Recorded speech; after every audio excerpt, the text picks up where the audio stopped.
Hello everyone, welcome back to my YouTube channel.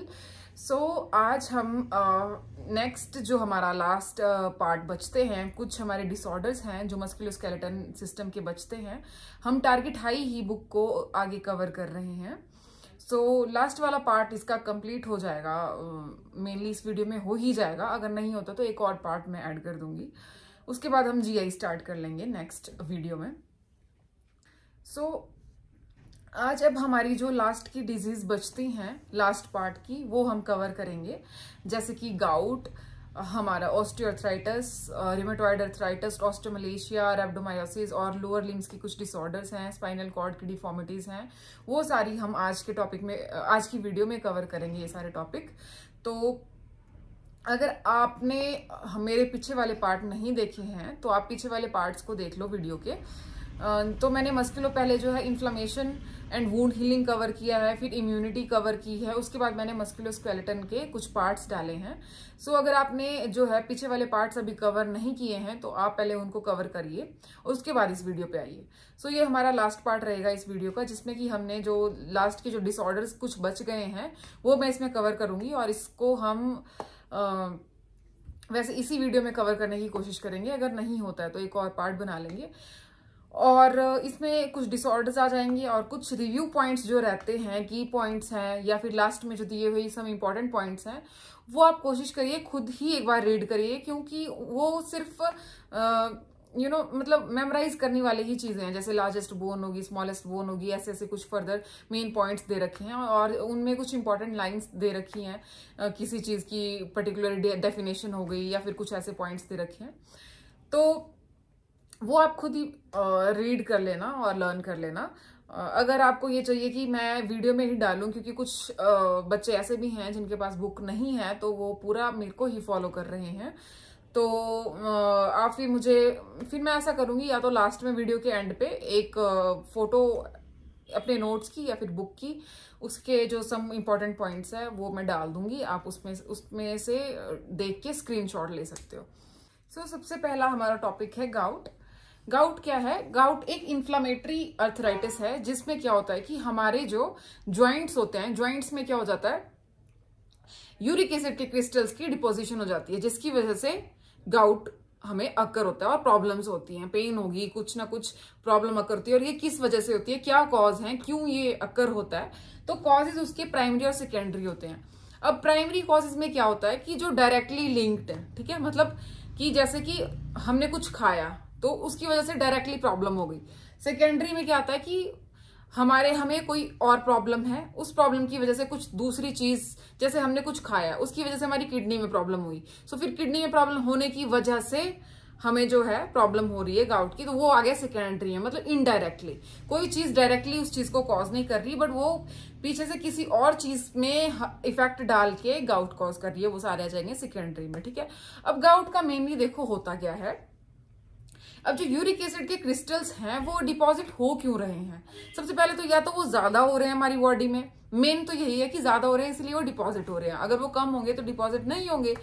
तो अब ज्यादा होने का कारण क्या है? सबसे पहले ज्यादा इसीलिए होते हैं, या तो वो ज्यादा बन रहे हैं, या तो ज्यादा इसलिए हो रहे हैं क्योंकि या तो वो एक्सक्रीट आउट नहीं हो पा रहे, बॉडी से फ्लश आउट नहीं हो रहे। ठीक है, ज्यादा बनना या बाहर ना निकलना, तो उसकी वजह से क्या होता है कि वो अकोमुलेशन हमारी बॉडी में उनकी बढ़ जाती है, और वो जॉइंट्स में पर्टिकुलरली मेनली आपने सुना भी होगा, जैसे कईयों का टो में प्रॉब्लम हो जाती है ना, ग्रेट टो में बोलते हैं कि गाउटी अर्थराइटिस हो गया है, तो दैट इज दिस रीजन कि उनके टो में क्या हो जाता है, यूरिक एसिड के क्रिस्टल्स की अकोमुलेशन हो जाती है।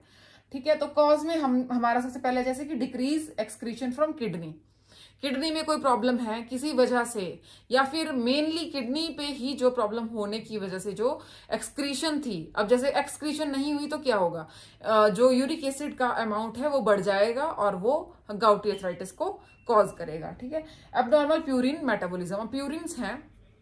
अब प्यूरिन का क्या होता है कि जैसे आपने प्यूरिन ली है, ठीक है, तो जो भी बाय प्रोडक्ट, जिन फूड्स का प्यूरिन बाय प्रोडक्ट होता है, वो फूड्स आपने एक्यूमुलेट उनकी आपने कंजम्पशन की, तो उससे क्या होगा, बाय प्रोडक्ट क्या निकलेगा, यूरिक एसिड। प्यूरिन का बाय प्रोडक्ट क्या है, यूरिक एसिड है। उसकी वजह से, उसके मेटाबॉलिज्म की वजह से, जैसे एबनॉर्मल हो गया, ज्यादा मेटाबोलाइज कर रही है हमारी बॉडी प्यूरिन को, तो यूरिक एसिड जैसे ही बढ़ेगा। अब आपने मेन ये याद रखना कि दो ही कारण हो सकते हैं, या तो वो ज्यादा बन रहा है या बॉडी से एक्सक्रीट आउट नहीं हो रहा है। हर एक कॉज में यही निचोड़ निकल के आएगा। जैसे इसमें आ गया एबनॉर्मल प्यूरिन मेटाबॉलिज्म, इसमें ज्यादा बन रहा है, ठीक है। अब over production of uric acid, इसमें भी ज्यादा बन रहा है। स्टार्वेशन, इसमें क्या हो रहा है, इसमें वो एक्सक्रीट आउट नहीं हो पा रहा। फ्लश आउट होने के लिए हमारा पेशेंट के पास फ्लूइड्स ही नहीं है जिससे वो किडनी फ्लश आउट कर सके, है ना। Consumption of seafood red, इसमें क्या हो रहा है, इसमें वो ज्यादा बन रहा है ना, क्योंकि ये जो फूड्स हैं, सी फूड हो गए, मीट हो गए, और ऑर्गन मीट हो गया, बियर हो गई, इन सब के बाय प्रोडक्ट्स क्या है, यूरिक एसिड है। अब ये ज्यादा खाएंगे तो ज्यादा बनेगा, है ना। वैसे ही सेकेंडरी में, अब सेकेंडरी का क्या आ जाता है, सेकेंडरी में कुछ ना कुछ पेशेंट को प्रॉब्लम होती है, जिस वजह से, उस प्रॉब्लम की वजह से फर्दर उनको कुछ ना कुछ और प्रॉब्लम आ जाती है, और उसकी वजह से गाउटी आर्थराइटिस का कॉज हो जाता है, मतलब यूरिक एसिड इंक्रीज हो जाता है।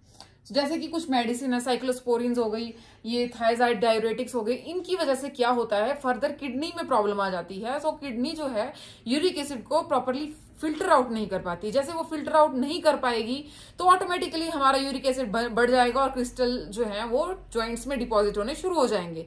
जैसे ही वो डिपॉजिट होंगे फिर से प्रॉब्लम अक्कर हो जाएगी। तो चाहे वो प्राइमरी हो, सेकेंडरी हो, कॉज तो वो करेंगे ही।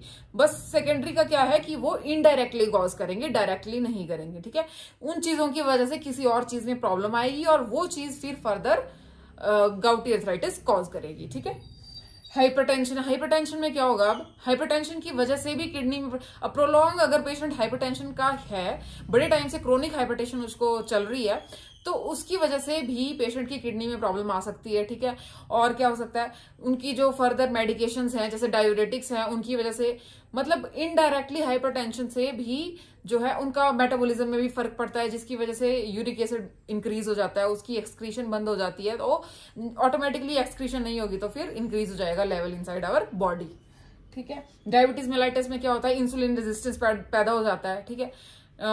शुगर का अमाउंट इंक्रीज हो जाता है, किडनी में प्रॉब्लम हो जाती है, फिल्ट्रेशन प्रॉपरली नहीं हो पाती, जिसकी वजह से यूरिक एसिड भी प्रॉपरली फ्लश आउट नहीं होगा बॉडी से। फ्लश आउट नहीं होगा तो इंक्रीज हो जाएगा हमारी बॉडी में। वैसे ल्यूकोपीनिया, पॉलीसाइथीमिया, माइलोमा, ओबेसिटी, अब इसमें क्या, ल्यूकोपीनिया पॉलीसाइथीमिया में भी सेम है, ठीक है। इसमें एक में ब्लड सेल्स जो है ज्यादा हो जाएंगे, एक में कम हो जाएंगे, जिसकी वजह से प्रॉपरली मेटाबॉलिज्म, ठीक है, और प्रॉपर वर्कआउट नहीं होगा, जिसकी वजह से फिर से यूरिक एसिड इंक्रीज हो जाएगा, ठीक है। और ओबेसिटी में क्या होगा, मेटाबॉलिज्म की प्रॉब्लम हो जाएगी, फिर से या तो ज्यादा ब्रेकडाउन होगा, ज्यादा बनेगा, फिर एक्सक्रीशन में प्रॉब्लम आ जाएगी। ओबेसिटी वाले पेशेंट को भी इंसुलिन रेजिस्टेंस होने लग जाता है जल्दी जल्दी, अगर वैसा इंक्रीज हो गया है, और तो फिर से इनका जो है एक्सक्रीशन रुक जाएगी, मेटाबॉलिज्म इंक्रीज हो जाएगा, तो यूरिक एसिड लेवल इंक्रीज हो जाएगा।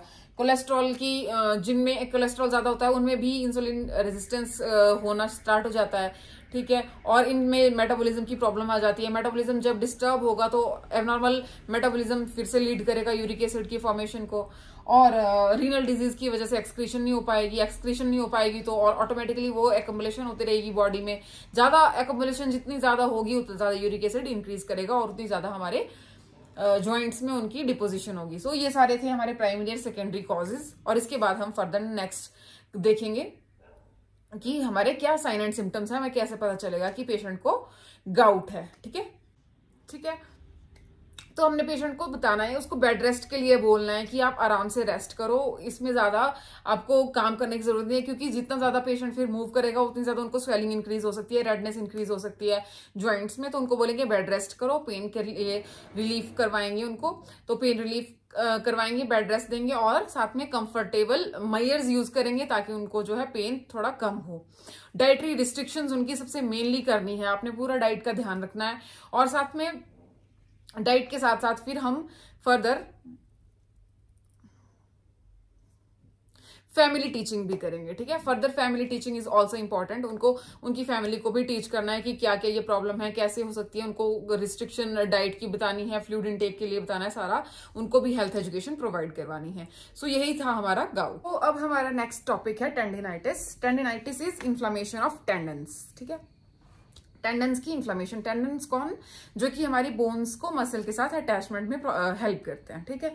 उनकी क्या हो जाती है, इन्फ्लेमेशन हो जाती है उनके बीच में। सो ये मेनली कहाँ पे देखी जाती है, एक्काइल्स टेंडन, हिप, एल्बो, नी, शोल्डर, रोटेटर कफ्स में, ठीक है, जो कि ज्यादा जहां पे मूवमेंट में ज्वाइंट्स या फिर टेंडन्स है ना, ऐसे ज्वाइंट्स के साथ में जहां पे मूवमेंट में ज्यादा इन्वॉल्वमेंट होती है, ठीक है, ऐसे टेंडन्स जो कि मूवमेंट में ज्यादा इन्वॉल्व होते हैं। कहाँ के? एक्काइल्स। ये कौन सा है? It is the strongest tendon, ठीक है, ये काफ को हील के साथ ज्वाइन करने वाला टेंडन है, ठीक है।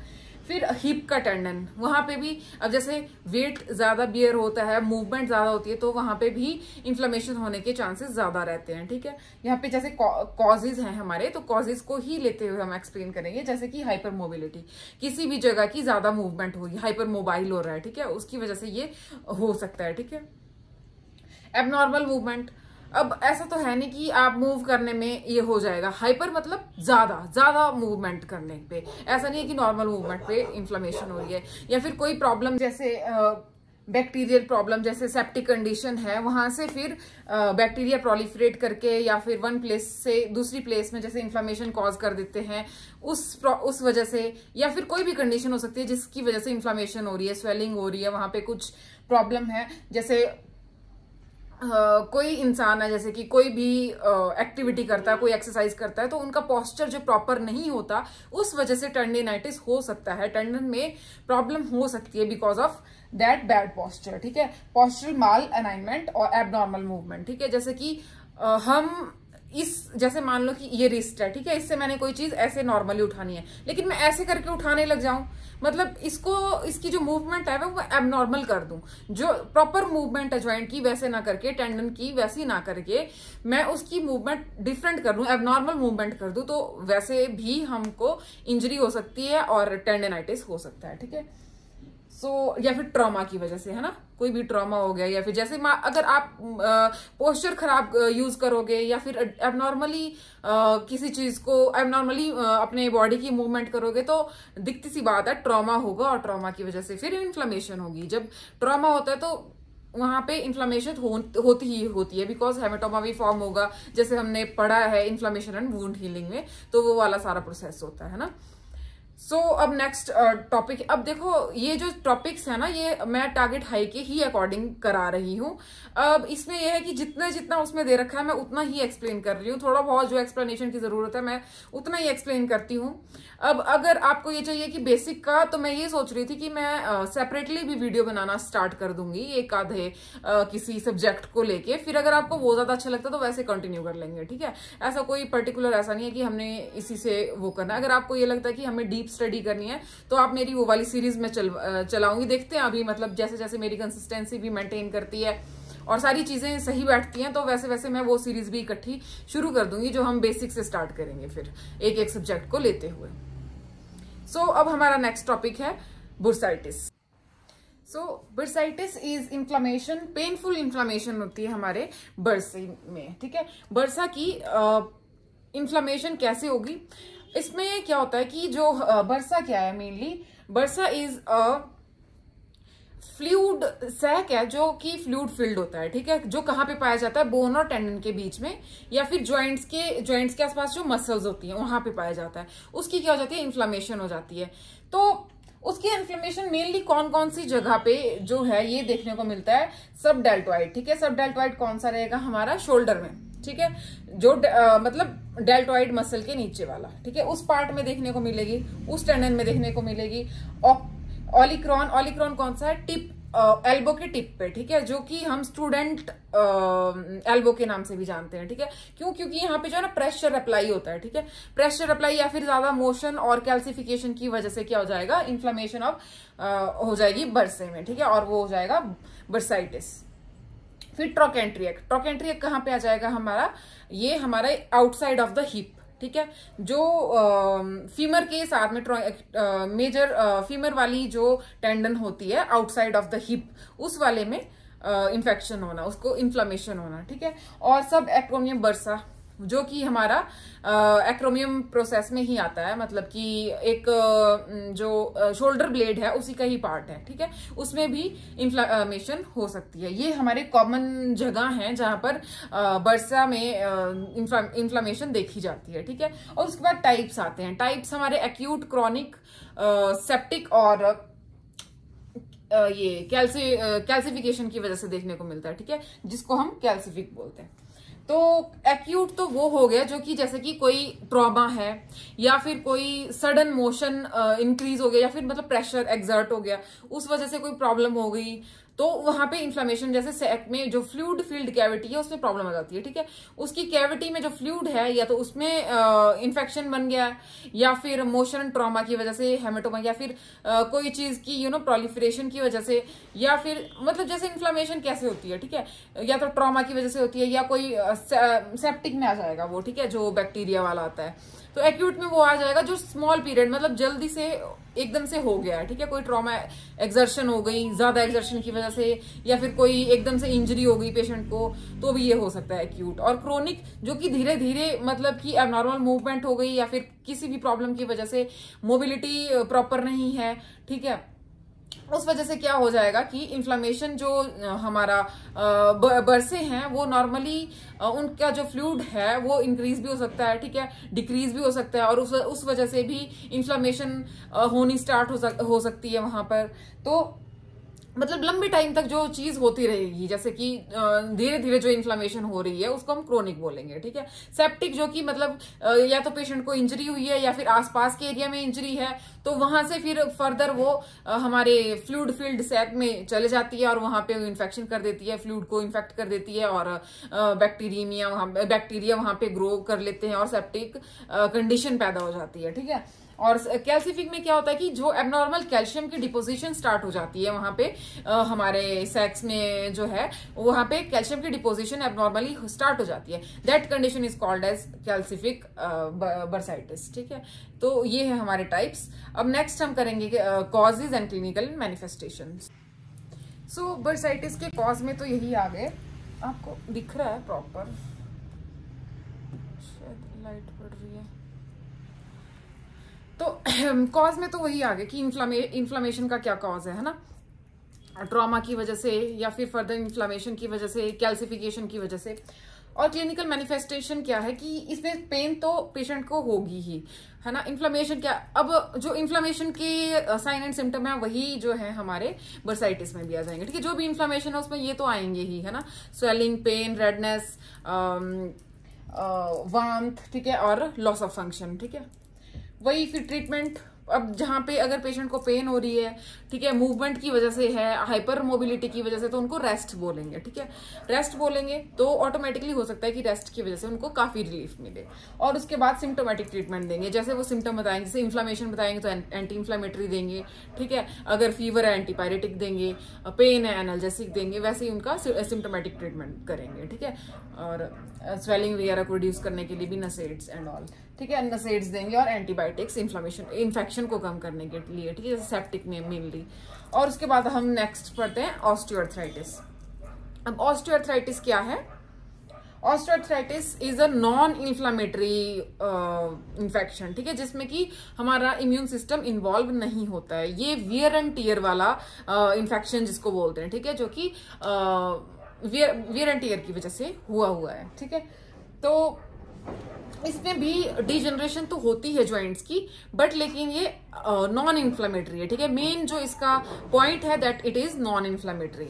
उसके बाद आ जाता है कॉमनली, ये देखो मतलब कि होता ये इसी की वजह से वेट बियरिंग ज्वाइंट्स को ही अफेक्ट करता है ना, क्योंकि जैसे कि वियर एंड टियर की वजह से होता है, तो वैसे ही ये अफेक्ट किन को करेगा, जो कि वेट बियरिंग जॉइंट है। अब जहां पे सबसे ज्यादा वेट कहाँ पेशेंट का आता है, नीज पे आएगा, हिप्स पे आएगा, लंबर पे आएगा, ठीक है, vertebral column, lower vertebral column पे, ठीक है, नीज मेनली जो है देखा जाता है तो नीज पे काफी ज्यादा अफेक्ट करता है ना। और एजिंग और ओबेसिटी के पेशेंट में आपने ज्यादा देखा होगा, जिनमें जो ओबेस पेशेंट होते हैं, ठीक है, उनमें ज्यादा होता है। क्यों? बिकॉज उनकी जो एक्टिविटी होती है ना ऑस्टियोब्लास्ट और क्लास्ट की, वो एक्टिविटी डिस्टर्ब हो जाती है, ठीक है। उनकी जो फॉर्मेशन है वो कम होती है और ब्रेकडाउन जो है बोन्स का वो ज्यादा होता है, दैट्स वाई ये होता है। और एजिंग की वजह से भी होता है। ज्यादातर वुमेन्स में क्या होता है कि बिकॉज ऑफ पोस्ट मेनोपॉजल जो वुमेन्स होती हैं उनमें एस्ट्रोजन की कमी होने की वजह से भी जो ऑस्टियोब्लास्ट हैं वो कम काम करते हैं और क्लास्ट की एक्टिविटी इंक्रीज हो जाती है, that's why that cause this problem. और फिर क्लिनिकल मैनिफेस्टेशन की बात आती है, तो अब क्या होगा, पेन तो उनको होगा ही, ठीक है। तो और एक जो मेन इसमें आता है दैट इज कि हमारे जो ये टिप ऑफ द फिंगर की जो ये वाला जॉइंट है टिप और साथ में मिडिल जॉइंट, जो टिप वाला जॉइंट है वहां पे नोड्स उसको बोलते हैं, ठीक है। हेबर्डन्स एक आएगा, हेबर्डन्स और एक आएगा बॉचार्ड नोड। हेबर्डन बोलेंगे टिप वाले को और बॉचार्ड का बोलेंगे मिडिल वाले को। और उसके बाद स्टिफनेस और सोरनेस रहेगी पेशेंट को उनके जॉइंट्स में। साथ में अब पेशेंट को डल पेन, तो उनको पेन होगी, जैसे कि डल सी पेन होगी, जैसे ही उनको बोलेंगे वेट लिफ्ट करो या फिर कोई भी मतलब कि वेट बियरिंग कोई भी एक्सरसाइज करवा लो या कुछ भी उनसे काम करवा लो जिसमें थोड़ा वेट लोड हो सकता है, तो उस वजह से उनको प्रॉब्लम हो सकती है, ज्यादा उनको पेन इंक्रीज हो सकती है। और देखा जाएगा तो रेस्ट जब वो करेंगे तो वो पेन धीरे धीरे रिलीफ करेगी। तो ये वाली जो पेन है ये ऑस्टियोआर्थराइटिस में देखने को मिलती है। नेक्स्ट है हमारा डिक्रीज रेंज ऑफ। अब पेशेंट को पेन है या फिर वहां पे एबनॉर्मल, अब जैसे नोड्स हैं उसमें क्या होता है कि एबनॉर्मल सी एक ग्रोथ बोलोगे या फिर नोड्स जैसे स्वेलन से हो जाते हैं ये एरियाज ना, तो अब वहां पे ऑटोमेटिकली रेंज ऑफ मोशन कम हो जाएगी। अब ट्रीटमेंट की बात करें तो नसेड्स उनको देंगे। अब ऑफ कोर्स इन्फ्लेमेशन, अब ये है तो नॉन इन्फ्लेमेटरी बट लेकिन स्वेलिंग और जो भी साइंस हैं वो तो वहां पे प्रेजेंट है ना, तो उनका कम करने के लिए हम नसेड्स वहां पे देते हैं। और सैलिसिलेट्स क्या है, एंटीपायरेटिक होते हैं, एनाल्जेसिक भी होते हैं, एंटी इन्फ्लेमेटरी भी होते हैं, तो सैलिसिलेट्स का भी यूज हम करते हैं। और साथ में मसल रिलैक्सेंट देंगे क्योंकि उनको ऑब्वियसली उनको पेन है और मसल में स्पाज्म हो रखा है, स्टिफनेस हो रखी है, तो इसलिए उनको मसल रिलैक्सेंट देके उनकी जो प्रॉब्लम है वो थोड़ी कम करेंगे, ठीक है, उनको पेन कम करेंगे, उनको कंफर्ट प्रोवाइड करेंगे।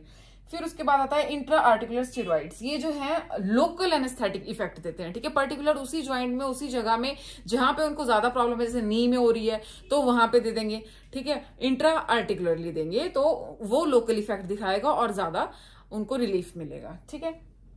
हॉट एंड कोल्ड कंप्रेशन हम प्रोवाइड कर सकते हैं नर्सिंग रिस्पॉन्सिबिलिटी में। और साथ में हम उनको अब जैसे कि अब क्या है, उनको ये लगेगा कि हम जो है वेट उठाएंगे या फिर एक्टिविटी करेंगे तो हमारी पेन इंक्रीज हो जाएगी, तो उनको आपने एजुकेट भी करना है कि आप activity of daily living perform करें और उनको एनकरेज करना है कि धीरे धीरे अपना स्टेप बाय स्टेप आप थोड़ा थोड़ा बढ़ाएं और डेली एक्टिविटीज को आप करें, है ना। तो ये था हमारा ऑस्टियोआर्थराइटिस। अब नेक्स्ट टॉपिक है हमारा रिमेटॉइड अर्थराइटिस। सो रिमेटॉइड अर्थराइटिस एक इन्फ्लेमेटरी कंडीशन है जिसमें कि क्या होता है, जो हमारे इम्यून रिस्पॉन्स है वो अपने ही सेल्स के अगेंस्ट काम करना स्टार्ट हो जाता है। जैसे हमने पढ़ा था ना इन्फ्लेमेटरी रिस्पॉन्स में, जो कि हमारे डिफेंस मैकेनिज्म वाले सेल्स हैं वो अपने ही सेल्स के अगेंस्ट काम करना स्टार्ट कर देते हैं, ठीक है।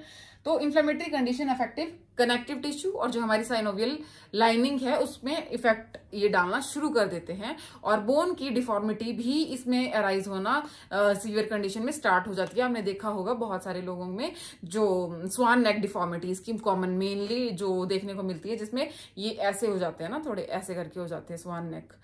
तो इसकी क्लिनिकल मैनिफेस्टेशन ये देखो, आप साइन एंड सिम्टम्स सारे वही होंगे जो इन्फ्लेमेशन के होंगे, वो तो होंगे ही। अब इनमें ना जैसे अगर हम प्रेस करें ना उनके जॉइंट्स को, आरे वाले पेशेंट्स के जॉइंट को, तो टेंडर होते हैं, ठीक है, तो स्टिफनेस भी होती है। और स्टिफनेस मेनली कैसी होती है, जब भी ऐसे पेशेंट मॉर्निंग में उठते हैं तो उनकी जो स्टिफनेस है वो आधे घंटे से ज्यादा लास्ट करती है, कईयों की 2 घंटे 3 घंटे 4 घंटे तक भी स्टिफ ही रहते हैं उनके जॉइंट्स, ठीक है। स्टिफनेस धीरे धीरे उनकी दिन जैसे जैसे आगे बढ़ता है वैसे वैसे सेटल डाउन होती है।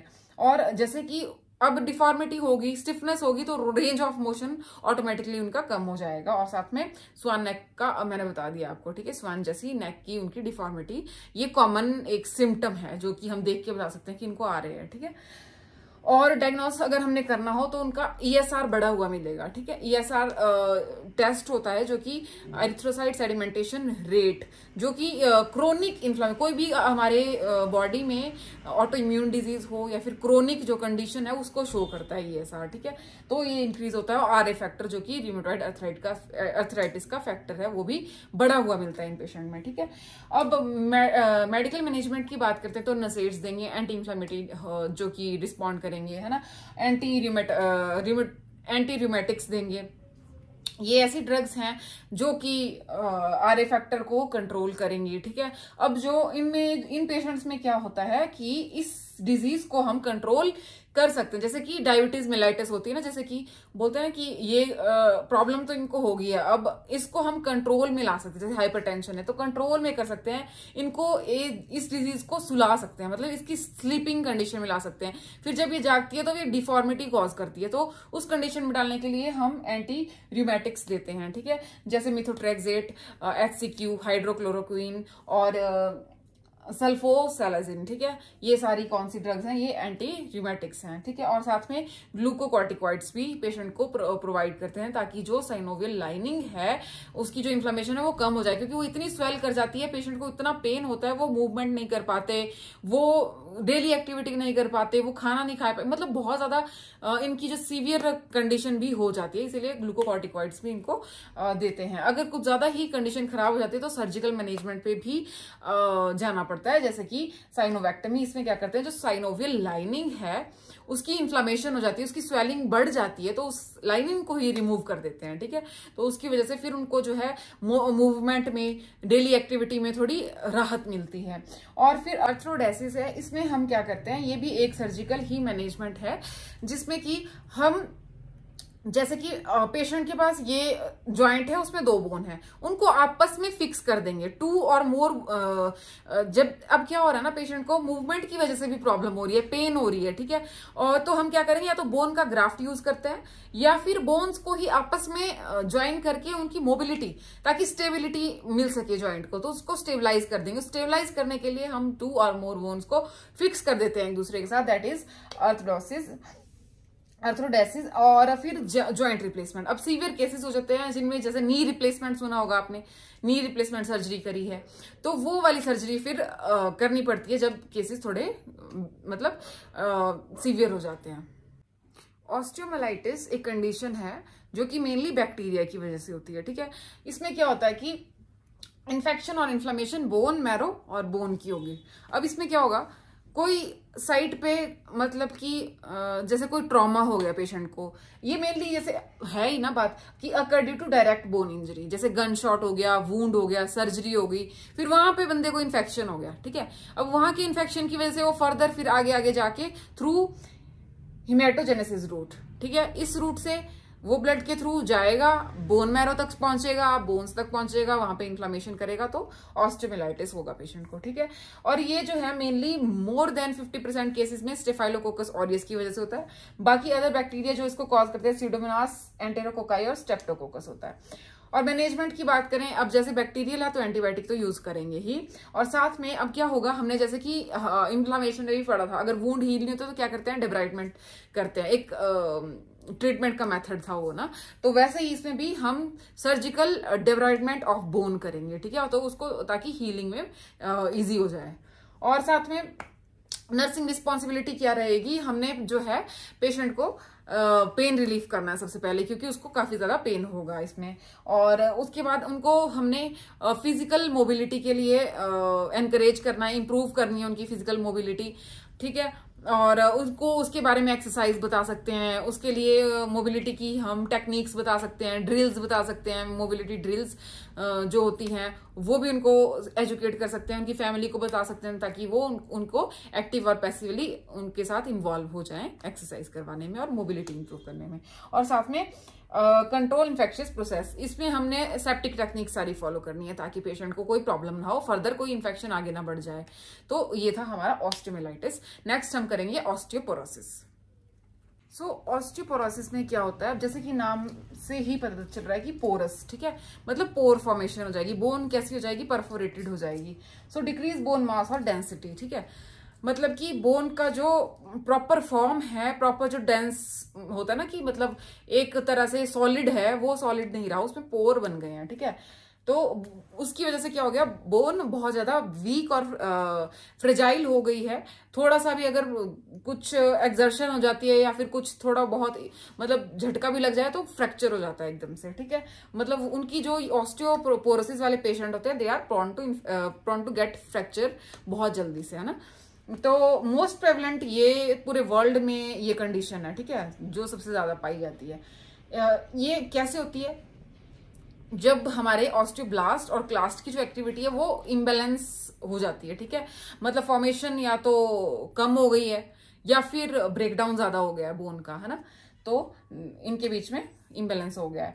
और इंक्रीज रिस्क ऑफ फ्रैक्चर, ये तो मैंने बता दिया। रैपिड प्रोग्रेशन आफ्टर मेनोपॉज, ठीक है, अब ये ज्यादातर किस में देखने को मिलती है, फीमेल में तो देखने को मिलती है, और एज क्राइटेरिया 30 के बाद किसी में भी देख सकते हो आप कि हाँ देखने को मिल सकती है किसी में भी पेशेंट में जो कि आफ्टर 30 ईयर्स के हो गए हैं, मतलब। और रैपिड प्रोग्रेशन आफ्टर मेनोपॉज इसलिए बोला है क्योंकि देखा गया है कि जो आफ्टर मेनोपॉज क्या होता है, एस्ट्रोजन का लेवल जो है वो डिक्रीज कर जाता है। जब एस्ट्रोजन का लेवल डिक्रीज कर गया है तो अब एस्ट्रोजन का काम होता था कि वो जो ऑस्टियोक्लास्ट की एक्टिविटी है उसको डिक्रीज करता था। ऑस्टियोक्लास्ट की एक्टिविटी डिक्रीज होती है तो ब्रेकडाउन कम हो जाएगा बोन का, और तो डेंस और फॉर्म्ड रहेगी और बोन की डेंसिटी ज्यादा रहेगी, सही रहेगी, तो ऑटोमेटिकली पोरस नहीं होगी बोन। तो अब जब उनको मेनोपॉज के बाद एस्ट्रोजन कम हो जाता है तो ब्रेकडाउन ज्यादा बढ़ जाता है, फॉर्मेशन कई बार कम भी हो जाती है। और ये होता क्यों है, क्योंकि एक तो बता दिया मेनोपॉज की वजह से, एक बता दिया कि प्रोलॉन्ग कॉर्टिकोस्टेरॉइड। अब कॉर्टिकोस्टेरॉइड वाले पेशेंट में क्या होता है कि ऑस्टियोब्लास्ट की एक्टिविटी सप्रेस कर जाती है। अब जब ऑस्टियोब्लास्ट की एक्टिविटी सप्रेस कर गई तो फॉर्मेशन कम हो जाएगी, जब फॉर्मेशन नहीं होगी, ब्रेकडाउन हो जा रहा है, फॉर्मेशन नहीं होगी तो ऑटोमेटिकली ऑस्टियोपोरोसिस का शिकार हो जाएगा पेशेंट, है ना। और कैल्शियम और विटामिन डी की डेफिशिएंसी अगर है तो भी ये हो सकता है। और साथ में स्मोकिंग और अल्कोहल, ये भी सप्रेस कर देंगे एक्टिविटी ऑफ ऑस्टियोब्लास्ट, ठीक है। और एक्टिविटी ऑस्टियोब्लास्ट की इंक्रीज होगी तो ब्रेकडाउन हो जाएगा बोन का और फॉर्मेशन कम हो जाएगी। तो हमने क्लिनिकल मैनिफेस्टेशन में देखा कि पेशेंट जिनको ये प्रॉब्लम है उनमें क्या होता है, उनकी टिंगलिंग सेंसेशन रहती है, ठीक है, और नमनेस रहती है उनके जॉइंट्स में, बोन्स में, लोअर बैक में ज्यादा पेन होगी, सॉरी, और काइफोसिस देखने को मिलेगा। काइफोसिस जो हम ये काइफोसिस, लॉर्डोसिस, ये सारे हम अब नेक्स्ट जो अब ये टॉपिक आएगा लोअर बैक का तो उसमें एक्सप्लेन करते हैं। काइफोसिस में मेनली क्या होता है कि ये ऐसे हम्प बैक हो जाता है, ठीक है, ये ऐसे वाला पोस्चर हो जाएगा पेशेंट का। ट्रीटमेंट में हमने कैल्शियम प्रोवाइड करवाना है, ठीक है, कैल्शियम देंगे। साथ में कैल्शियम की जो डोसेज है वो अप टू 1500 तक mg पर डे तक इंक्रीज करनी है। और हार्मोनल थेरेपी देंगे, हार्मोन रिप्लेस करेंगे, जैसे एस्ट्रोजन, प्रोजेस्टेरॉन को प्रोवाइड करेंगे ताकि जो है ऑस्टियोब्लास्ट और क्लास्ट की एक्टिविटी में बैलेंस हो सके, ठीक है। कैल्शियम की डाइट के लिए एजुकेट करना है पेशेंट को, बताना है कौन कौन सी जो मिल्क और मिल्क के प्रोडक्ट्स हैं जिनमें कैल्शियम रिच जो डाइट है उनको उसके लिए एजुकेट करना है, हेल्थ एजुकेशन प्रोवाइड करवानी है। और साथ में मॉडिफाई लाइफस्टाइल, ठीक है, उनका लाइफस्टाइल मॉडिफाई करना है। अब जैसे क्या होता है कि अगर हमारी पेशेंट की या फिर किसी की भी बोन में प्रॉब्लम है, बोन वीक है, तो अगर उनकी मसल स्ट्रांग होगी तो बोन को भी काफी ज्यादा एक तरह से सपोर्ट मिलता है, ठीक है। अब जैसे नीज में प्रॉब्लम है किसी पेशेंट की बट उसकी मसल स्ट्रांग है तो मसल अपना वेट बेयरिंग में हेल्प करती है, पूरा जो है ज्वाइंट के ऊपर पूरा का पूरा वेट नहीं डालेंगी, वो तो सपोर्ट करती हैं। तो इसीलिए अगर मॉडिफाई करेंगे लाइफस्टाइल को, उनको फिजियोथेरेपी की कुछ एक्सरसाइज बताएंगे या फिर कुछ मोबिलिटी की एक्सरसाइज बताएंगे तो it help to increase their muscle mass और वो सपोर्ट करेगी और फिर उनको पेन में काफी रिलीफ मिलेगा। तो ये था हमारा ऑस्टियोपोरोसिस। अब नेक्स्ट है ऑस्टियोमलेशिया, जिसमें कि बोन सॉफ्ट हो जाती हैं, ठीक है।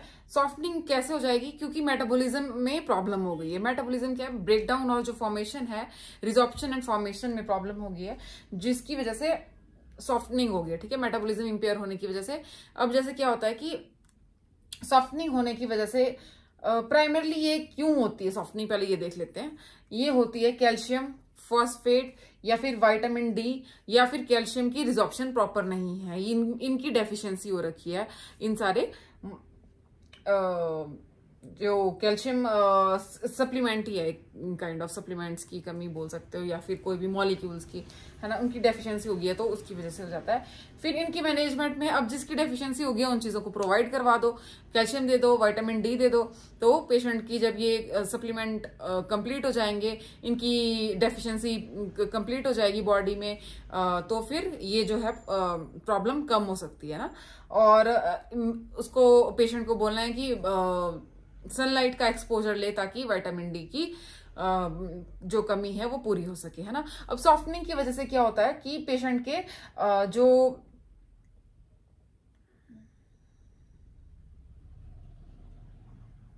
इतना ही बताऊं।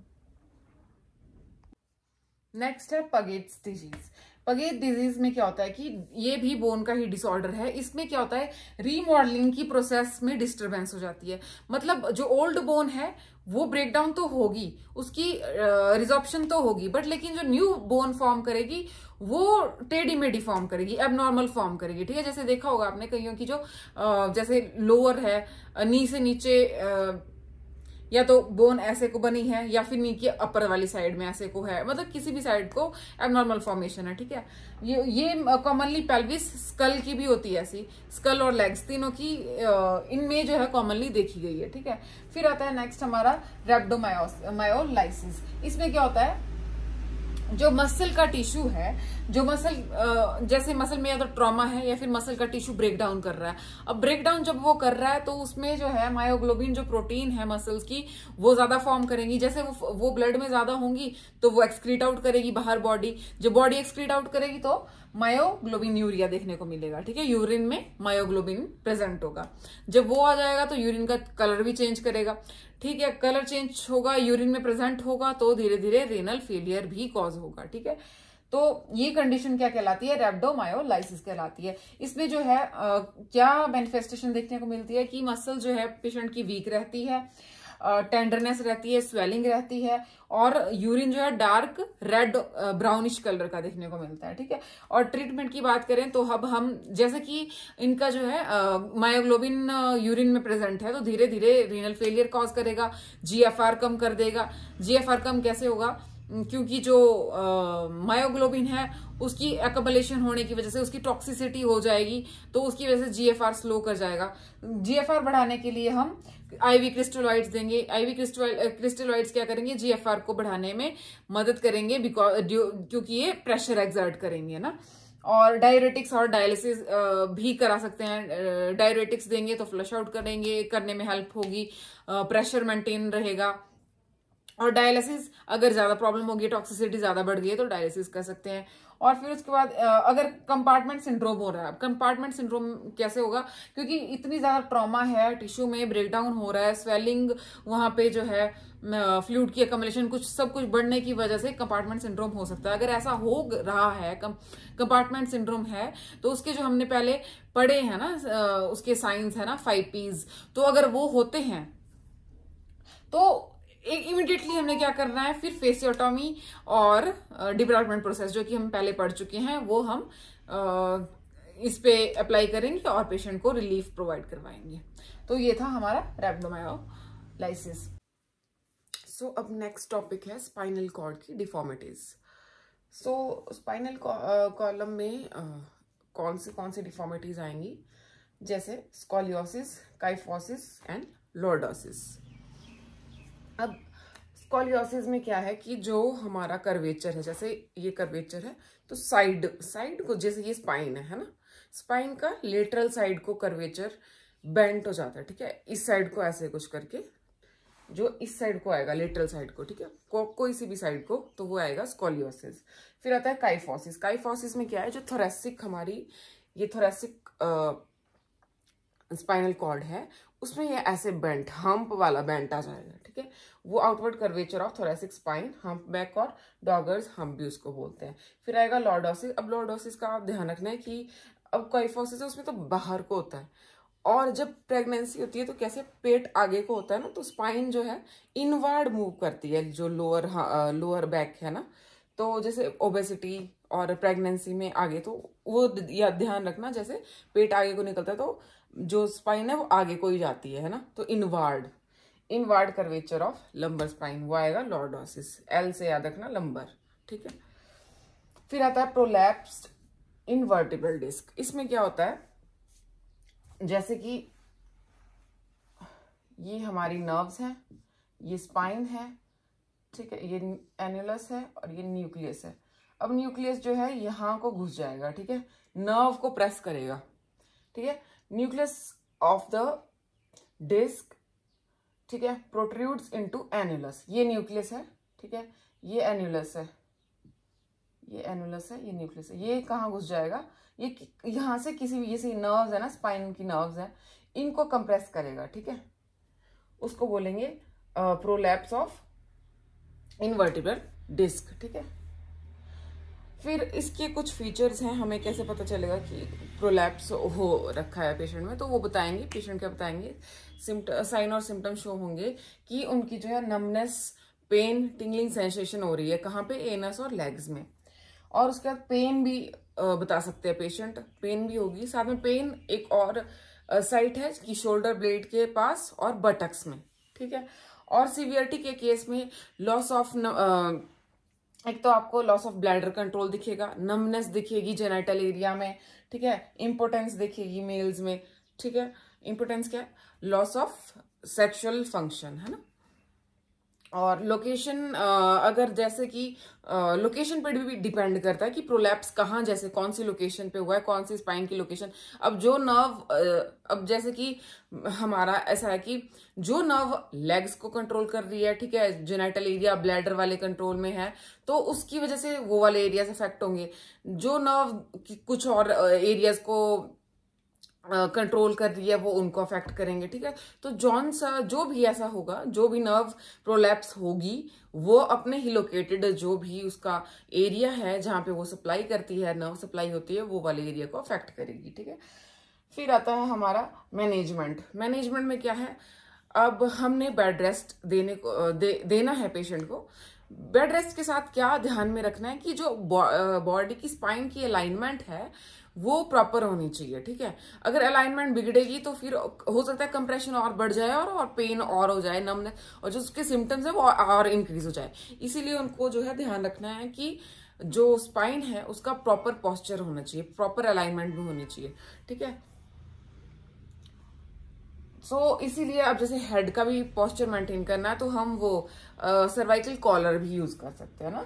अवॉइड प्रोलॉन्ग सिटिंग, ठीक है, प्रोलॉन्ग सिटिंग नहीं करनी है, उससे भी प्रॉब्लम बढ़ सकती है, ठीक है। सर्वाइकल कॉलर यूज करेंगे। अवॉइड फ्लेक्शन, एक्सटेंशन, ये सारा अवॉइड करना है। कोई भी रोटेशन है ये अवॉइड करनी है ताकि हमारा कंप्रेशन बढ़ ना जाए या फिर प्रोलैप्स इंक्रीज ना हो जाए, क्योंकि अगर नर्व थोड़ी बहुत कंप्रेस्ड है, क्या पता इंक्रीज ना हो जाए। तो इसीलिए हम ये फ्लेक्शन, एक्सटेंशन और रोटेशन अवॉइड करेंगे। क्या करेंगे, हम ये एक्सरसाइज करेंगे जो कि हमें हेल्प करती हो हमारी मसल्स को स्ट्रेंथ करने में।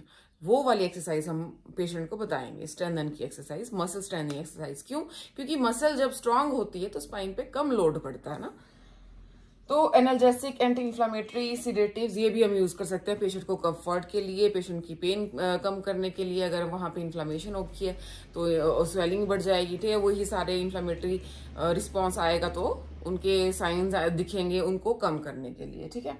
एक्सरसाइज मैंने बता दिया।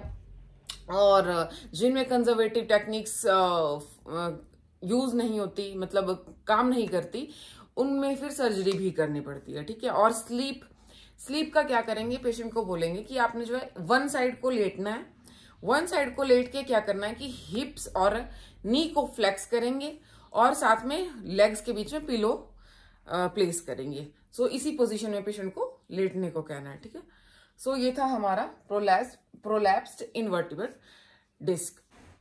अभी नेक्स्ट टॉपिक है हमारा एम्पुटेशन ऑफ लोअर एक्सट्रीमिटी, ठीक है। अब एम्पुटेशन में क्या होता है, किसी प्रॉब्लम की वजह से अगर हमारा जो लिम्ब है या फिर पार्ट ऑफ कोई लिम्ब है उसको रिमूव कर दिया जाता है, ठीक है, तो उसको कहते हैं एम्पुटेशन, रिमूवल ऑफ लिम्ब और a part of limb. Complication इसकी आ जाएंगी। अब कोई पार्ट को निकाल देंगे तो क्या क्या हो सकता है ना, वैसे ही सोच सकते हैं आप। ब्लीडिंग, इन्फेक्शन, घोस्ट पेन को फैंटम लिप पेन भी बोलते हैं। और फ्लेक्शन कॉन्ट्रैक्चर भी इसमें एक बड़ी एक क्वेश्चन जिसमें आते हैं, ठीक है। फ्लेक्शन कॉन्ट्रैक्चर पे नर्सिंग रिस्पॉन्सिबिलिटी, और एक ये चीज का ध्यान रखना होता है कि जहाँ पे जो लिम्ब है जो एम्पुटेड है उसमें जो है फ्लेक्शन नहीं बनने चाहिए, ठीक है। फ्लेक्शन कॉन्ट्रैक्चर्स नहीं बनने चाहिए। अगर फ्लेक्शन करेंगे तो कॉन्ट्रैक्चर बनेंगे, तो उसको अवॉइड करना है वहां पे, ठीक है।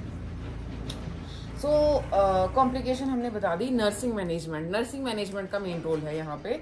एक तो प्रॉन पोजीशन प्रोवाइड करनी है पेशेंट को, ठीक है, और स्टंप को कभी एलिवेट नहीं करना, ठीक है, शुड नॉट एलिवेट ऑन पिल, जैसे पिल्लो पे रख लिया या कैसे भी। तो उसकी वजह से क्या हो जाएगा, उसकी वजह से जैसे एक तो कॉन्ट्रैक्चर ज्यादा बनेंगे, ठीक है, क्योंकि अपर वाली साइड को रखेंगे हम। तो अगर डॉक्टर ने, फिजिशियन ने रिकमेंड भी किया है कि आपने जो है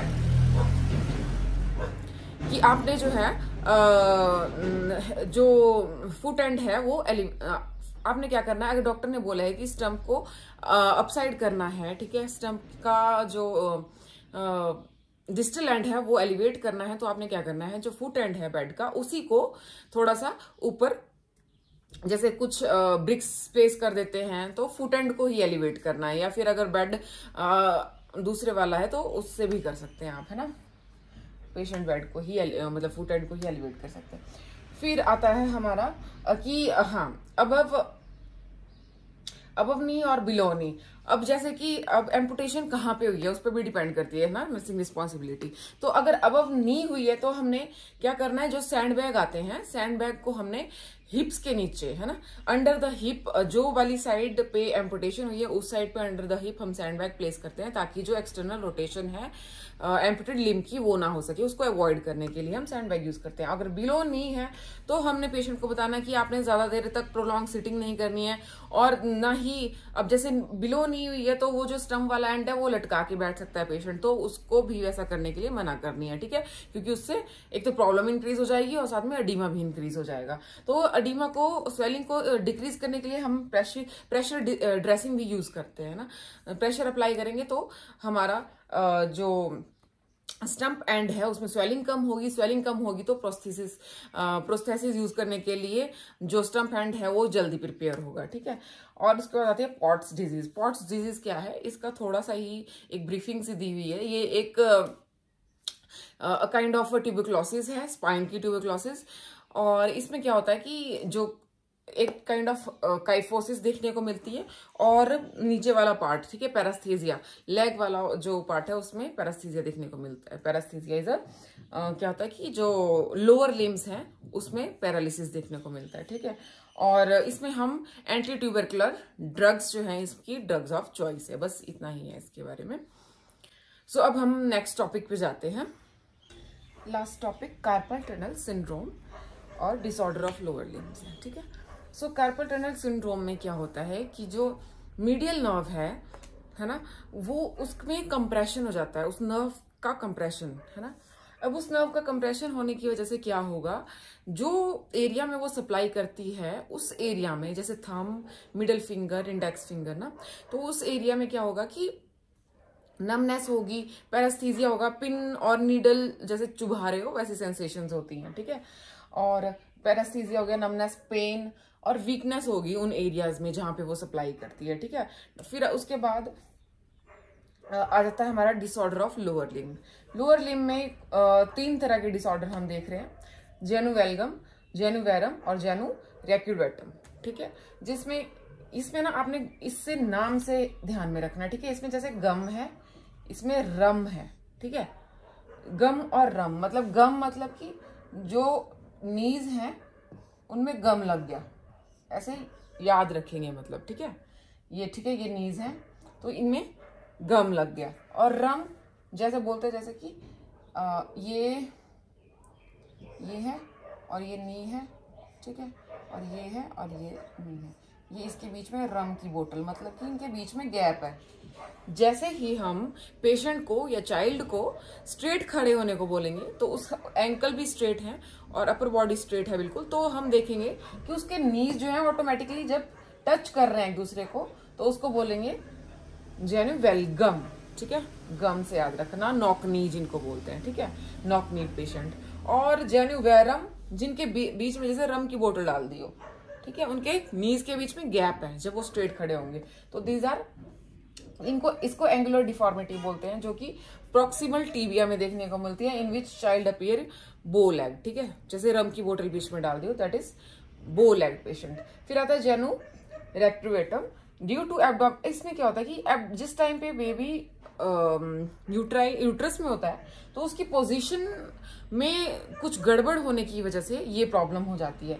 ये वैसे रिकवर भी कर जाती है धीरे धीरे, बट लेकिन इस कंडीशन में क्या होता है, जैसे कि यहाँ बता देती हूँ, ठीक है, दिखाई दे रहा है ना। इसमें क्या होता है कि जो नीज हैं, जैसे ये नीज हैं, ठीक है, इनका ना बैकवर्ड हो जाता है, ठीक है। मैं साइड लेटरल व्यू में दिखाऊंगी, जैसे इधर दिखा देती हूँ। जैसे ये इंसान है, ठीक है, ये इसकी लेटरल साइड है, ये लेटरल साइड है, ठीक है। ये जैसे हैंड्स हैं इसके, ये हिप हो गया, यहाँ पे नी है, ठीक है।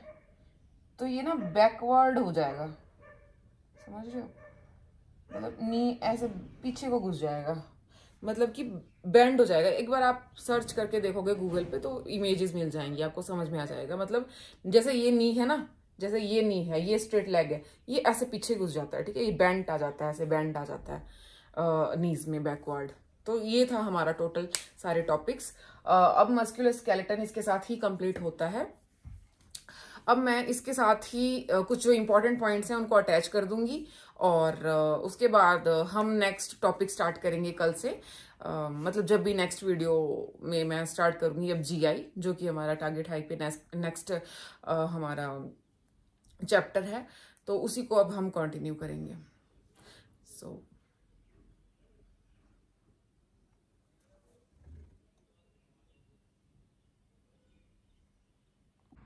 सो अब हम फटाफट से नोट से रिवीजन कर लेंगे जो भी हमने टॉपिक्स इस वीडियो में कवर किए हैं। तो सबसे पहले हमने किया था गाउट। गाउट क्या है? इन्फ्लेमेटरी अर्थराइटिस है जो यूरिक एसिड के क्रिस्टल्स के डिपॉजिट होने की वजह से होता है हमारे जॉइंट्स में, ठीक है। इसमें हमने प्राइमरी और सेकेंडरी कॉज देखे थे। प्राइमरी में हमने देखा था कि एक तो यूरिक एसिड दो तरह से होता है, ठीक है। एक तो अगर ज्यादा बन रहा है, या फिर एक तो एक्सक्रीट आउट नहीं हो रहा बॉडी से। तो एक तो एक्सक्रीशन हो जाती है डिक्रीज किडनी से, है ना। एबनॉर्मल प्यूरिन मेटाबॉलिज्म, और प्यूरिन का मेटाबॉलिज्म जब बढ़ जाएगा तो यूरिक एसिड बाय प्रोडक्ट की तरह बनना शुरू हो जाएगा ज्यादा, तो उसकी वजह से प्रॉब्लम होगी। ओवर प्रोडक्शन होगी यूरिक एसिड की। स्टार्वेशन में क्या होगा? स्टार्वेशन में फ्लूइड इनटेक्स कम होंगे, ठीक है। फ्लूइड इनटेक्स कम होंगे तो फिर एक्सक्रीशन में प्रॉब्लम होगी। जब एक्सक्रीट आउट नहीं होगा तो प्रॉब्लम होगी, ठीक है, हमने ये पढ़ा था, ठीक है। कंजप्शन ऑफ सी फूड और ये सब भी इंक्रीज करेंगे, और बियर की कंजप्शन, ये सारे क्या इंक्रीज करेंगे? यूरिक एसिड के लेवल को इंक्रीज करेंगे। जब उसका लेवल बढ़ेगा तो क्रिस्टल ज्वाइंट्स में एकमुलेट होने शुरू हो जाएंगे। सेकेंडरी में हमने पढ़ा था जो इनडायरेक्टली कॉज करता है, इनडायरेक्टली उसको प्रॉब्लम करता है। इसमें हमने कुछ मेडिकेशन देखी थी, साइक्लोस्पोरिन जैसे थायराइड डायरेटिक्स थे। ये क्या करते हैं? किडनी में प्रॉब्लम क्रिएट करते हैं और फिर फर्दर उसके एक्सक्रीशन में प्रॉब्लम होती है। हाइपरटेंशन में भी हमने देखा था कि हाइपरटेंशन प्रोलॉन्ग होती है तो किडनी में प्रॉब्लम होती है, उसकी वजह से होता है। उसके जो ड्रग्स हैं उसकी वजह से होता है। डायबिटीज मेलाइटस में ड्यू टू इंसुलिन रेजिस्टेंस होता है ना। ल्यूकोपीनिया और पॉलीसाइथीमिया भी मेटाबॉलिज्म के इशू की वजह से होता है ना। और प्रेशर जब कम हो जाता है किडनी पे तो भी क्या होगा? जो एक्सक्रीशन है उसमें प्रॉब्लम होगी, ठीक है। और जीएफआर में प्रॉब्लम होगी। मायोलीमा, ट्रॉमेटिक ओबेसिटी और इंक्रीज कोलेस्ट्रॉल वालों में भी हमें इंसुलिन इंटॉलरेंस, साथ में ओबेसिटी और ये कोलेस्ट्रॉल वालों में मेटाबॉलिज्म की प्रॉब्लम, ये सब देखने की वजह से भी इंक्रीज ऑफ प्यूरिन, जैसे इंक्रीज ऑफ यूरिक एसिड देखने को मिलेगा। रीनल डिजीज में हमने देखा था एक्सक्रीशन में प्रॉब्लम होगी। और क्लिनिकल मैनिफेस्टेशन में हमने देखा था कि एक्यूट जो पेनफुल जॉइंट होते हैं उनमें स्वेलिंग और रेडनेस देखने को मिलती है। कॉमनली ये ग्रेट टो में देखने को मिलता है, मिड फुट में देखने को मिलता है और एंकल में देखने को मिलता है, ठीक है।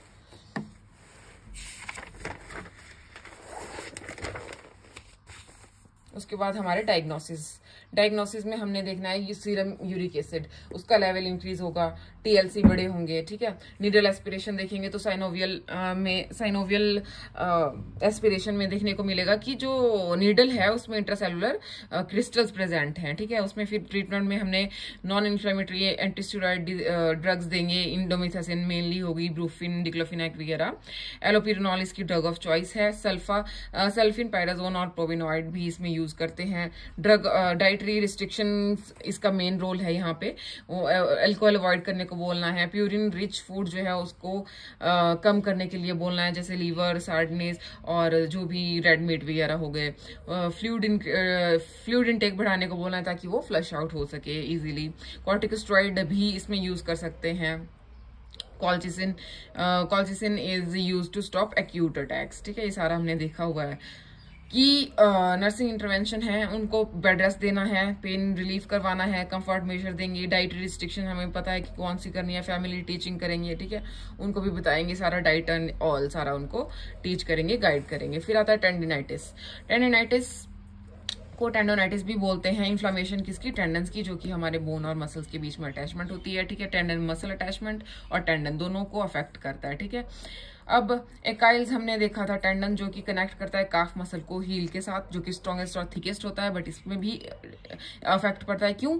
क्योंकि ये हमने देखा था कि ये जो सारे जॉइंट्स हैं ये ज्यादा इन्वॉल्व होते हैं, है ना, मोबिलिटी में। जैसे हिप हो गया, एल्बो हो गया, नी, शोल्डर, रोटेटर कफ, और कॉमनली ये सारे पार्ट्स जो हैं वो अफेक्टेड होते हैं। कॉजेज हमने देखे थे, हाइपर मोबिलिटी, ज्यादा मोबिलिटी करने की वजह से, और कैल्शियम, जो टेंडिनाइटिस है, जो मसल है वहां पे कैल्शियम डिपॉजिट होना शुरू हो जाता है, उस वजह से एबनॉर्मल बॉडी डेवलपमेंट अगर हो गई है, उस वजह से पोस्चर मेल अलाइन है, और उसके बाद हम एक्टिविटी करते हैं या फिर ट्रॉमा हो जाता है, तो उन सब की वजह से टेंडिनाइटिस हो सकता है। उसके बाद आता है हमारा बर्साइटिस। बर्साइटिस में हमने देखा था कि पेनफुल बर्सा हो जाता है इन्फ्लामेशन की वजह से। सो इसमें क्या होता है कि स्मॉल फ्लूइड फिल हो जाता है सैक में, जो सैक है वो एज अ कुशन काम करता है बोन और टेंडन के बीच में, और मसल जो कि जॉइंट के अराउंड है वहां पे। बट वहां पे क्या हो जाता है, उस फ्लूइड फिल्ड सैक की इन्फ्लामेशन हो जाती है, ठीक है। अब कॉमनली ये कौन कौन से पार्ट में देखने को मिलता है? सब डेल्टॉइड, जो कि अंडर डेल्टॉइड मसल होता है। ओलिक्रॉन, जो कि एल्बो की टिप में, जिसको मैंने बोला था स्टूडेंट एल्बो भी बोलते हैं, क्योंकि वहां पे वो प्रेशर की वजह से और हाइपर मोबिलिटी की वजह से इन्फ्लामेशन हो सकती है, ट्रॉमा की वजह से इन्फ्लामेशन हो सकती है। ट्रोकेंट्रिक आउटसाइड ऑफ हिप, और सब एर्केनॉइड बर्स है, जो कि शोल्डर के जो ब्लेड होती है बीनीथ एक्रोमियम मिलेंगे, ठीक है, एक्रोमियन मिलेंगे। और इसमें हमने टाइप्स देखे थे, एक्यूट, क्रॉनिक, सेप्टिक और कैल्सिफिक, ठीक है। एक्यूट में हमने देखा था जो कि एकदम से कोई इंजरी हो गई, ट्रॉमा हो गया, उस वजह से। क्रोनिक जो कि आसपास हो गई, या फिर कोई धीरे धीरे हाइपर मोबिलिटी हो गई, इन सब चीजों की वजह से, या फिर कोई हमने मतलब कि कोई लंबे समय से जो है छोटी मोटी इंजरी है, बट उसकी वजह से इन्फ्लेमेशन धीरे धीरे इंक्रीज कर रही है, तो वो आ जाएगी। सेप्टिक में कहीं बैक्टीरियल रिएक्शन हो, इन्फेक्शन हो रखा है, वो या तो ट्रांसफर करा है, या फिर वहीं पे ट्रॉमा हुआ है, या फिर बैक्टीरिया इन्वेड कर गया है, तो उसमें सेप्टिक आ जाए। कैल्सिफिक, जहां पे कैल्शियम की डिपोजिशन हो गई है जिस एरिया में, जिस टेंडन्स में, बोन्स में, मसल में, उनके अराउंड, तो फिर वो धीरे धीरे जो बरसे हैं उसमें भी डिपॉजिट करना शुरू हो जाते हैं, अकोमुलेट होना शुरू हो जाते हैं, और बर्साइटिस कॉज करते हैं, ठीक है। साइन एंड सिम्टम्स हमने देखे थे, पेन होगी, पल्पेशन होगी, ये ना जो भी इन्फ्लेमेटरी डिजीज, जो भी आइटिस लग रहा है, इन्फेक्शन हो रहा है, वहां पे ये वाली चीजें तो आनी ही है, ठीक है। Pain, redness, swelling, heat, loss of function and all, ठीक है। तो पेन एंड पल्पेशन, जब पल्पेशन करेंगे तो उस एरिया में पेन होगा, ठीक है। वार्मथ, रिस्ट्रिक्टेड मूवमेंट, ठीक है, ये सारा वही है, loss of function and all. So treatment की बात आ गई, रेस्ट करने को बोलना है पेशेंट को, सिम्टोमेटिक ट्रीटमेंट देंगे, जैसे अगर फीवर आ रहा है तो एंटीपायरेटिक, पेन हो रही है एनाल्जेसिक, इन्फ्लेमेशन एंटी इन्फ्लेमेटरी, सो वैसे ही नसेड्स देंगे, एंटीबायोटिक्स देंगे। ऑस्टियोआर्थराइटिस हमने देखा था, ऑस्टियोआर्थराइटिस एक नॉन इन्फ्लेमेटरी है, ये वियर एंड टियर की वजह से होता है, डिजेनरेटिव होता है, ठीक है। कॉमनली इफेक्ट होता है वेट बियरिंग जॉइंट में, जैसे कि हिप और नी, जो कि ज्यादा वेट लोड उठाते हैं, ठीक है, लोअर बैक हो गई जैसे। सो मोस्ट कॉमन जो है ये आर्थराइटिस की एक फॉर्म है, जो कि एज और ओबेसिटी वाले पेशेंट में ज्यादा देखी जाती है, ठीक है। बिकॉज एजिंग में, जैसे फीमेल्स में क्या होता है कि एस्ट्रोजन का लेवल कम हो जाता है, तो उस वजह से फिर जो हमारे ऑस्टियोब्लास्ट एंड क्लास्ट की एक्टिविटी भी डिस्टर्ब होती है, सो उनमें ये देखा जाता है ज्यादा। ठीक है। साइन एंड सिम्टम की बात करें तो वहां पे हैबर्डन नोड मैंने बताया था, टिप ऑफ यहाँ पे जो है थोड़ी स्वेलिंग से दिखेंगे आपको, डिफॉर्मिटी सी दिखेगी, दो वो है हैबर्डन नोड जो कि डिस्टल टिप में आते हैं, और बॉचार्ड नोड जो कि प्रॉक्सिमल मिडल, ये मिडल वाले में आएंगे, ठीक है। ज्वाइंट स्टिफनेस और सोरनेस दिखेगी, डल पेन दिखेगी विद वेट वेयरिंग, ठीक है। जैसे जैसे पेशेंट वेट उठाएगा वैसे वैसे पेन इंक्रीज होगी, रेस्ट के बाद रिलीफ हो जाएगी, रेंज ऑफ मोशन में इफेक्ट पड़ेगा। ट्रीटमेंट में हम नसेट देंगे, सैलिसिलेट्स देंगे जो कि एंटी इंफ्लेमेटरी, पायरेटिक और एनाल्जेसिक होते हैं, मसल रिलैक्सेंट देंगे, इंट्राआर्टिकुलर स्टेरॉइड देंगे लोकल इफेक्ट के लिए ताकि पेशेंट को जल्दी से रिलीफ हो जाए। फिर आती है नर्सिंग मैनेजमेंट, तो इसमें हमने हॉट और कोल्ड कंप्रेशन देना ताकि पेन का रिलीफ हो जाए। एनकरेज करना है पेशेंट को कि एक्टिविटी ऑफ डेली लिविंग को वो परफॉर्म कर सकें। रूमेटॉइड अर्थराइटिस नेक्स्ट टॉपिक है, ठीक है, जिसमें कि क्या होता है कि एक इन्फ्लेमेटरी कंडीशन है, ठीक है। इसमें ऑटो इम्यून सिस्टम एक्टिवेट हो जाता है, वो अपने ही सेल्स को खाना शुरू कर देता है, ठीक है। कनेक्टिव टिश्यू में इफेक्ट करता है, साइनोवियल मेम्ब्रेन जो ज्वाइंट की साइनोवियल लाइनिंग है उसमें इफेक्ट करता है। क्लिनिकल मैनिफेस्टेशन देखे जाए तो टेंडरनेस, स्वेलिंग, सारा कुछ आएगा, ठीक है। स्वेल होंगे उनके ज्वाइंट, पेन होगी उनके ज्वाइंट्स में, ठीक है। जैसे ही उनको टच करेंगे वैसे ही चीखने लग जाएंगे। स्टिफनेस होगी, मॉर्निंग में स्टिफनेस काफी टाइम बाद रिलीफ होती है, मोर देन 30 मिनट्स तो रहती ही है। रेंज ऑफ मोशन कम हो जाएगा। मोस्ट कॉमन ज्वाइंट में स्वान नेक, ठीक है, ये वाले ऐसे देखने को मिलता है, ये अंदर होगा ये बाहर होगा ऐसे करके, ठीक है, ये वाली डिफॉर्मिटी देखने को मिलती है। फिर डायग्नोसिस की बात करें तो ESR उनका बड़ा होगा, ठीक है, RA फैक्टर बड़ा होगा क्योंकि क्रोनिक कंडीशन है, ठीक है। और मैनेजमेंट की बात करें, नसेट्स देंगे, एंटी रूमेटिक ड्रग्स देंगे, मेथोट्रेक्सेट होगी, HCQ होगी, सल्फोसेलाजाइन होगी, ग्लूकोकॉर्टिकॉइड्स देंगे ताकि पेन उनका इन्फ्लेमेशन कम हो सके, रिलीफ मिले, है ना। सर्जिकल भी हम ट्रीटमेंट करेंगे अगर मेडिकल नहीं हो पा रहा है। साइनोवेक्टमी करेंगे, अगर ज्यादा स्वेलिंग बढ़ गई है, पेन ज्यादा बढ़ गई है तो साइनोवियम की जो लाइनिंग है उसको रिमूव कर देंगे, ठीक है, ताकि उनकी मोबिलिटी इंप्रूव हो सके। अर्थरोडेसिस परफॉर्म करेंगे, जिसमें क्या करेंगे कि स्टेबिलिटी प्रोवाइड करवाने के लिए हम क्या करेंगे, जो 2 और मोर ज्वाइंट है उनको आपस में ज्वाइन कर देंगे ताकि उनकी मूवमेंट कम हो सके और स्टेबिलिटी प्रोवाइड हो सके। इसमें बोन ग्राफ्ट का भी यूज करते हैं या फिर बोन्स को ही आपस में वो भी यूज ज्वाइन कर देते हैं ना, ये हमने देखा था। और इसके बाद हमने देखा था कि ज्वाइंट की रिप्लेसमेंट भी कर देते हैं सीवियर केसेस में। ऑस्टियोमिलाइटिस देखा था। ऑस्टियोमिलाइटिस एक इन्फेक्शन है, इन्फ्लेमेशन है बोन और बोन मैरो का, जिसमें क्या होता है कि कहीं पे भी इन्फेक्शन है वो वहां से ट्रेवल करके पहुंच जाता है हिमेटोजेनस रूट के थ्रू हमारे बोन्स में। जब वहां पहुंच जाएगा तो डायरेक्ट इंजरी जैसे कि हो गई, गन शॉट वुंड या कोई बोन सर्जरी हुई है, वहां पे बैक्टीरिया इन्वेड कर गया और साइड्स पे पहुंच गया, ठीक है, बोन मैरो पे पहुंच गया, बोन्स में पहुंच गया। 50% जो है हमारा स्टेफाइलोकोकस ऑरियस होता है, बाकी हमारा सीडोमोनास देखने को मिलता है, एंटेरोकोकाई और स्ट्रेप्टोकोकाई देखने को मिलते हैं। मैनेजमेंट इनकी एंटीबायोटिक दे देंगे, अगर ज्यादा प्रॉब्लम होगी तो फेसियोटॉमी, डेब्राइटमेंट ऑफ बोन करेंगे, ठीक है, सर्जिकल डेब्राइटमेंट ऑफ बोन करेंगे, सॉरी। तो ये था हमारा ऑस्टियोमिलाइटिस। सो अब नेक्स्ट है नर्सिंग मैनेजमेंट देख लेते हैं। एक तो पेन रिलीफ करेंगे, कंफर्ट प्रोवाइड करवाएंगे, फिजिकल एक्टिविटी उनको करवाएंगे, मोबिलिटी की एक्सरसाइज बताएंगे ताकि फिजिकल मोबिलिटी उनकी इंप्रूव हो सके, ठीक है। इन्फेक्शन कंट्रोल की प्रोसेस हम फॉलो करेंगे, सारी सेप्टिक टेक्निक्स आ जाएंगी। इसमें ऑस्टोपोरोसिस है जिसमें कि डिक्रीज बोन मास और डेंसिटी की वजह से बोन वीक हो गई है, ठीक है। पोरस मतलब कि हमने देखा था कि पोर्स बन जाएंगे तो ब्रिटल हो जाएगी, ठीक है। मोस्ट प्रेवलेंट बोन डिजीज है वर्ल्ड में। इस कंडीशन को देखते हुए क्या होता है कि जो बोन रिजप्शन है, बोन फॉर्मेशन है, उनके बीच में इम्बैलेंस हो जाता है। ब्लास्ट और क्लास्ट की एक्टिविटी के बीच में डिफरेंस ज्यादा क्रिएट होने की वजह से ये हो सकता है। फ्रैक्चर इसमें रिस्क इंक्रीज हो जाता है, ठीक है। 30 ईयर्स के अबव इसको देखने को मिलता है, ठीक है। रैपिड प्रोग्रेशन जो है पोस्ट मेनोपॉजल वुमेन में देखने को मिलती है। इटियोलॉजी में भी मेनोपॉज आ जाएगा, प्रोलॉन्ग कॉर्टिकोस्टेरॉइड का यूज आ जाएगा, ठीक है। विटामिन डी और कैल्शियम की कमी आ जाएगी, स्मोकिंग और अल्कोहल, मैंने ये एक्सप्लेन किया हुआ है सारा, ठीक है, जस्ट रिवाइज कर लो। टिंगलिंग सेंसेशन, नमनेस देखने को मिलेगी, लोअर बैक एक हो सकती है, काइफोसिस देखने को मिलेगी। फिर आता है ट्रीटमेंट, ठीक है। कैल्शियम और विटामिन डी के सप्लीमेंट्स प्रोवाइड करवाएंगे पेशेंट को, ठीक है। कैल्शियम जो है 1500 mg से ज्यादा प्रोवाइड करवाना है, ठीक है। HRT देंगे, साथ में एस्ट्रोजन और प्रोजेस्टेरोन जैसे कि हो गए उसके एग्जांपल। कैल्सिटोनिन, बायोसल्फोनेट्स ताकि हमारा बोन की रिजॉर्प्शन कम हो सके, ठीक है।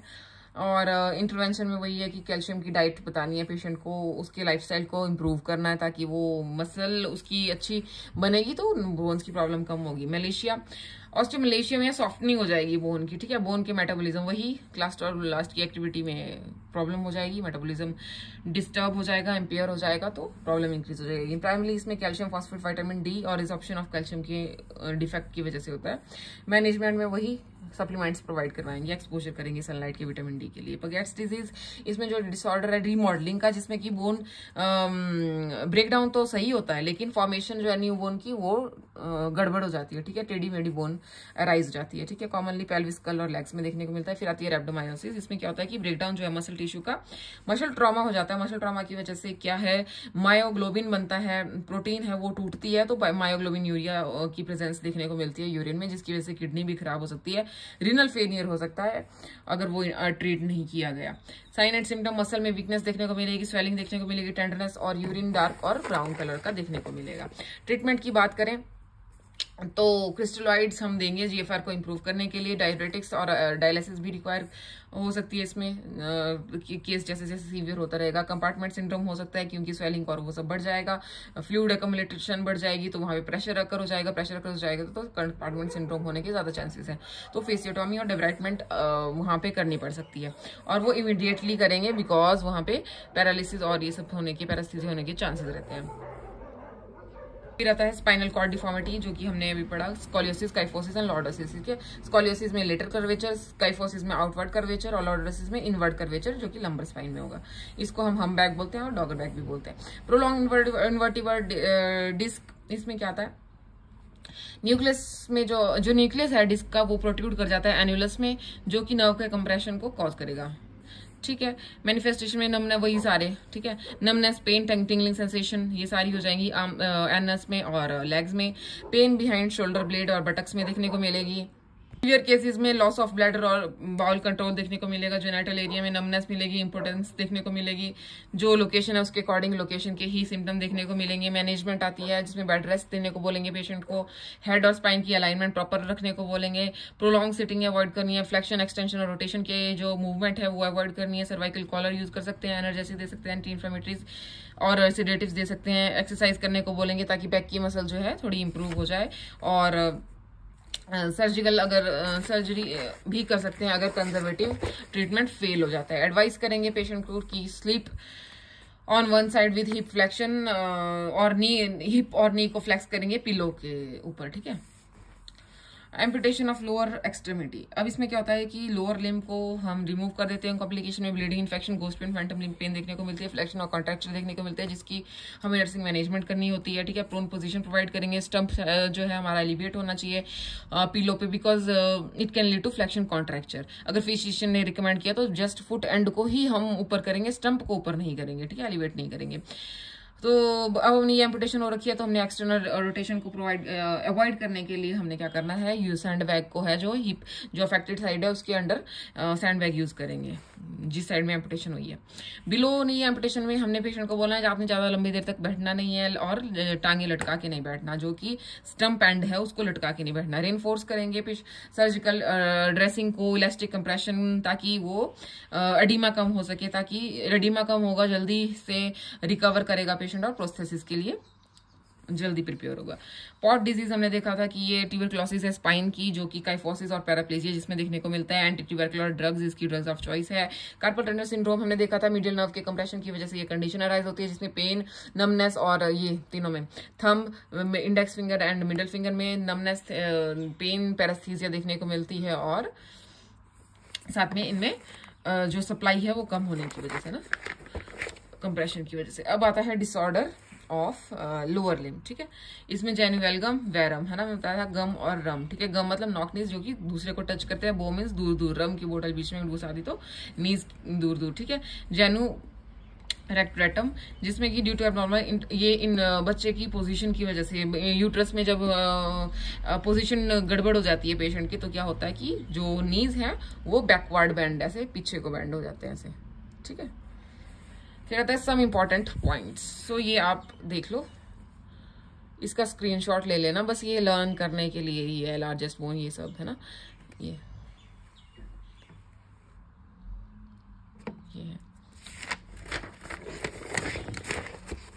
ये देख लो पॉइंट्स, इनके स्क्रीनशॉट्स ले लो और इनको रीड कर लेना।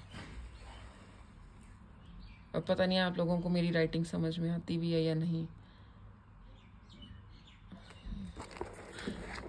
और ये लास्ट है, बस ये कुछ पॉइंट्स हैं, इनको आप नोट कर लो। That is all about this video. अब बाकी नेक्स्ट लेक्चर में मिलते हैं with GI system. Okay, thank you.